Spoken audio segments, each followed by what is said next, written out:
അടുത്ത question. In the 2 pictures below, the first one shows 2 triangles formed by joining the ends of a line to 2 points above it.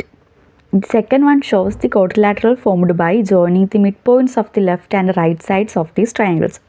ആദ്യത്തെ ഫിഗറിൽ ഒരു ലൈനെ അതിൻ്റെ മുകളിലുള്ള 2 പോയിൻറ്റുമായിട്ട് join ചെയ്തിട്ട് 2 triangles ഉണ്ടാക്കിയേക്കുക. ഈ കാണുന്ന ലൈനെ ഈ 2 പോയിൻറ്റ്സുമായിട്ട് ജോയിൻ ചെയ്ത് 2 ട്രയാങ്കിൾസ് ഉണ്ടാക്കിയേക്കുന്നു. രണ്ടാമത്തെ ഫിഗർ എന്ന് പറയുന്നത് ഈ 2 ട്രയാങ്കിൾസ് ഉണ്ടല്ലോ, 2 ട്രയാങ്കിൾസ് ഉണ്ടാക്കിയതിന് 2 ട്രയാങ്കിൾസിൻ്റെ 2 സൈഡിൻ്റെയും മിഡ് പോയിൻറ്റ്സ് എടുത്തേക്കുക. മിഡ് പോയിൻറ്റ്സ് ജോയിൻ ചെയ്ത് ഒരു ക്വാഡ്രിലാറ്ററൽ ഉണ്ടാക്കിയേക്കുന്നു. ഇനി ഫസ്റ്റ് ക്വസ്റ്റ്യൻ എന്ന് പറയുന്നത് prove that this quadrilateral is a parallelogram. ഈ ഒരു ക്വാഡ്രിലാറ്ററൽ ഒരു പാരലലോഗ്രാം ആണെന്ന് പ്രൂവ് ചെയ്യുക. അടുത്ത ക്വസ്റ്റ്യൻ എന്ന് പറയുന്നത് describe the positions of the points on the top of this quadrilateral to be rhombus, rectangle, square.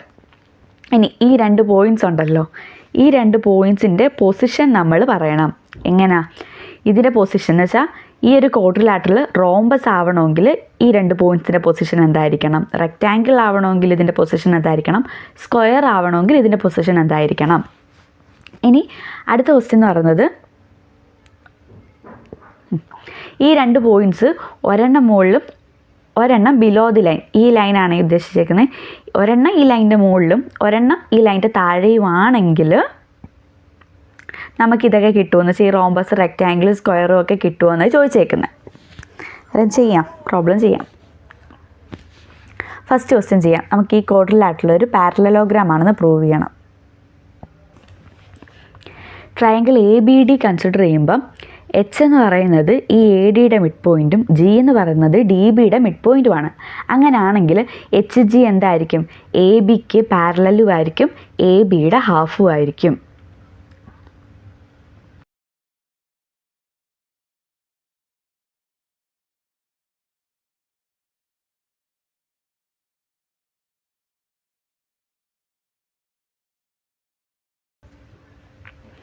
ഇനി അടുത്ത ട്രയാങ്കിൾ ABC കൺസിഡർ ചെയ്യുവാണെങ്കിൽ ഇവിടെ E എന്ന് പറയുന്നത് ACയുടെ മിഡ് പോയിൻ്റ് ആണ്, F എന്ന് പറയുന്നത് BCയുടെ മിഡ് പോയിൻ്റ് ആണ്.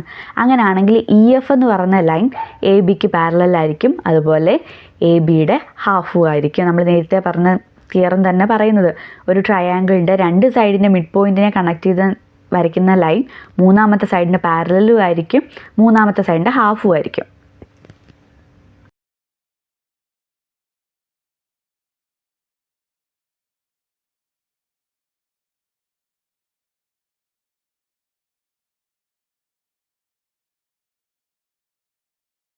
ഇനി EFും HGയും എന്താണ്, ഈക്വലാണ്. EFും HG ഈക്വലാണ്. ഇനി EFും HGയും ABക്ക് പാരലൽ അല്ലേ, അന്നേരം EFും HG എന്തുമായിരിക്കും, അവർ രണ്ടുപേരും അങ്ങോട്ടും ഇങ്ങോട്ടും പാരലലായിരിക്കും. അതായത് HG പാരലൽ ടു EF എന്ന് നമുക്ക് എഴുതാക്കും. ഇപ്പം നമുക്ക് എന്ത് കിട്ടി, ആ ഒരു ക്വാഡ്രിലാറ്ററലിൻ്റെ ഓപ്പോസിറ്റ് സൈഡ്സ് ഈക്വലുമാണ്, ഓപ്പോസിറ്റ് സൈഡ്സ് എന്താണ്, പാരലലുമാണ്. അങ്ങനെയാണെങ്കിൽ ഈ EFGH എന്നുള്ള ഈ ഒരു ക്വാഡ്രിലാറ്ററൽ ഒരു പാരലലോഗ്രാം ആണെന്ന് നമുക്ക് പറഞ്ഞുകൂടെ.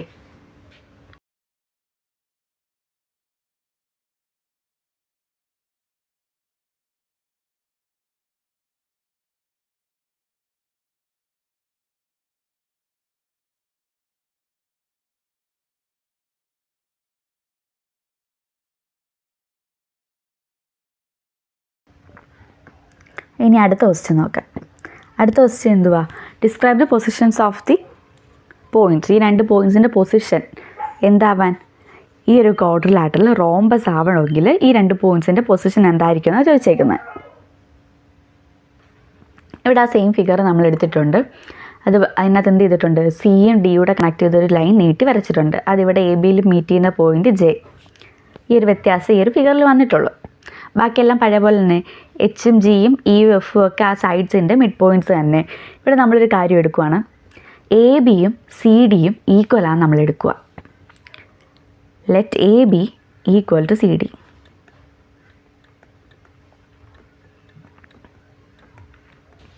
ഇനി നമ്മൾ ഫസ്റ്റ് പാർട്ട് പ്രൂവ് ചെയ്ത് എന്തുമായിരുന്നു, EFGH എന്നുള്ളതൊരു പാരലലോഗ്രാം ആണെന്ന് പ്രൂവ് ചെയ്തില്ലേ. പാരലലോഗ്രാം ആണെങ്കിൽ ഈ രണ്ട് ഓപ്പോസിറ്റ് സൈഡ്സ് ഈക്വൽ ആണെന്നും അത് രണ്ടും പാരലൽ ആണെന്നും നമുക്ക് കിട്ടിയായിരുന്നു അല്ലേ. അത് നമുക്ക് എഴുതാം. E F equal to H G ആണ്. ഇ എഫ് എച്ച് ജി എന്താണ്? ഹാഫ് എ ബി ആണ്.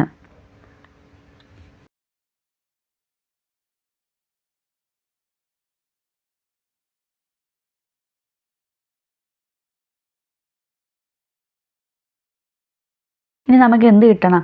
ഈ എച്ചും എഫ് ജിയും എന്താണെന്ന് കിട്ടണം? ആർക്ക് ഈക്വലാന്ന് കിട്ടണം?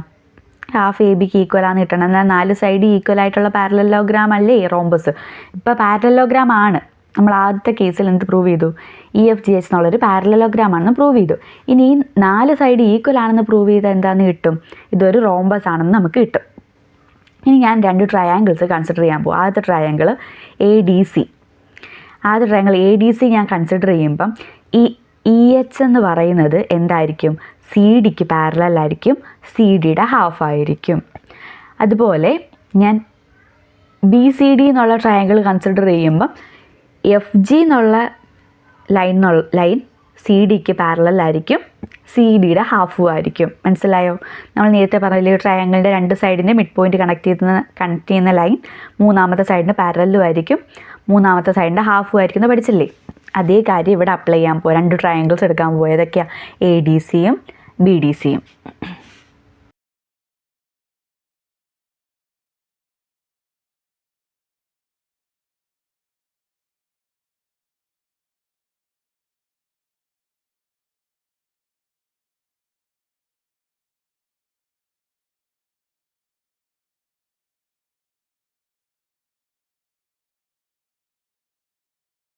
ഇവിടെ നമുക്ക് ഇ എച്ചും എഫ് ജിയും equal to half C D എന്ന് കിട്ടി. ഇനി നമ്മൾ ആദ്യം എടുത്ത എന്തുവാ? എ ബിയും സി ഡിയും ഈക്വൽ ആണെന്ന് എടുത്തില്ലായിരുന്നോ? അങ്ങനെയാണെങ്കിൽ ഈ ഹാഫ് ഇൻറ്റു എ ബിയും ഹാഫ് ഇൻറ്റു സി ഡിയും എന്തായിരിക്കും? ഈക്വൽ ആയിരിക്കും. അന്നേരം ആദ്യത്തെ 2 ഇക്വേഷൻ നോക്കി കഴിഞ്ഞാൽ ഇ എഫും എച്ച് ജിയും ഇ എച്ചും എഫ് ജിയും എന്താണ്? ഈക്വൽ ആണ്. നമുക്ക് 4 സൈഡ് ഈക്വൽ ആയിട്ട് കിട്ടിയില്ലേ?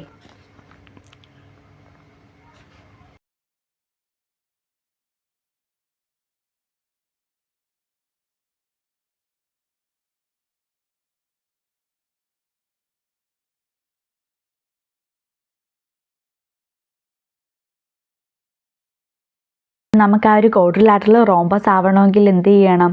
സിയും ഡിയും തമ്മിലുള്ള ഡിസ്റ്റൻസും എ ബിയുടെ ലെങ്ത്തും എന്തായിരിക്കണം? ഈക്വൽ ആയിരിക്കണം. അല്ലെങ്കിൽ E F G H rhombus ആവണമെങ്കിൽ എ ബിയുടെ ലെങ്ത്തും സിയും ഡിയും തമ്മിലുള്ള ഡിസ്റ്റൻസും എന്തായിരിക്കണം? ഈക്വൽ ആയിരിക്കണം. അടുത്ത കേസ് നോക്കാം.